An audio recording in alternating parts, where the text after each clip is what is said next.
So it might be time to talk about presidential candidate Vivek Ramaswamy. I recently seen somebody I really like endorse him, and I have to admit that I like him. He says all the right things, but that always makes me very weary. And one of the things that kept me from supporting him was that he reminded me so much of Obama, who was a smooth talker that told the American people exactly what they wanted to hear, got in office and became the complete opposite. Now, before we go deeper into this topic, I want people to know that I'm not against Vivek, I'm not against Trump, I'm not against DeSantis. Because I think either one of them is 100,000% better than what we have now in Biden. With that being said, I want to show you guys something that nobody's talking about, and it's part of Vivek's history in the pharmaceutical industry, and it's pretty disturbing. Check this out.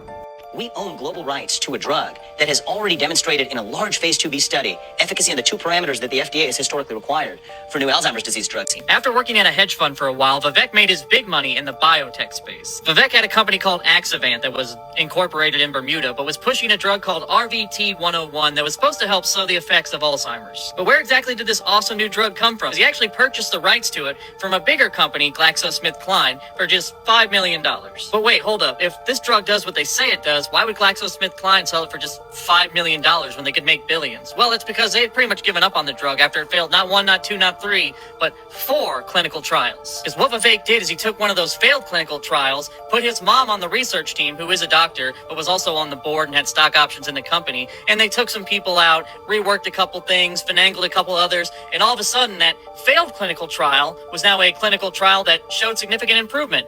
Just like that. Overnight. You then, of course, rename the drug, and now you have a promising new drug and a finagled phase 2 clinical trial that you can cherry pick a few lines from. You then go on CNBC and talk about the unlimited potential that this company has. Then all you gotta do is file for your IPO and watch the money roll in. Even though before the company itself actually makes any money, you got to pass phase 3 clinical trials, but more on that in a second. And when they eventually did do their IPO, it was the biggest biotech IPO ever. The stock doubled on the first day, and eventually it went from $15 all the way up to $50 based on a hope, a prayer, and Vivek's salesmanship. But then after the stock shot up and enough time had passed so Vivek's family and rich friends could sell off their shares, it was then finally time to do stage 3 trials. And surprise, surprise, it completely flopped, which caused the stock to drop 99% in one trading day because it was now a worthless stock. But he had always known it was a worthless stock. And if you do know anything about the stock market, you're probably asking yourself, why does a company called Axovant have a ticker CO Gene Therapies? Well, that's because after the stock completely tanked, he changed the name because he wanted to make it harder for people to find his pump and dump company. So to recap, the guy that wants to be your president made his fortune by buying a drug that he knew was garbage, super cheap,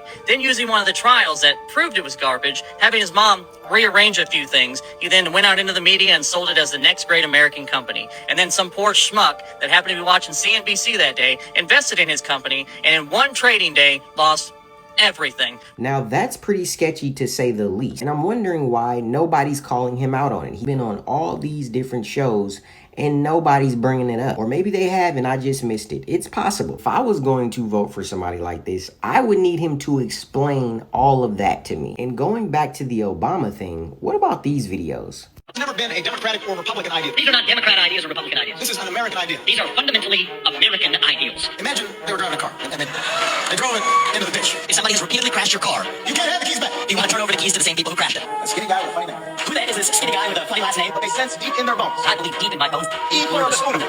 Out of many, one. Yeah, there's that. And then there are videos where he's telling Trump supporters to vote for him because it's the best thing for Trump and America. Then I will call this. I'm emotional. I'm emotional about this country.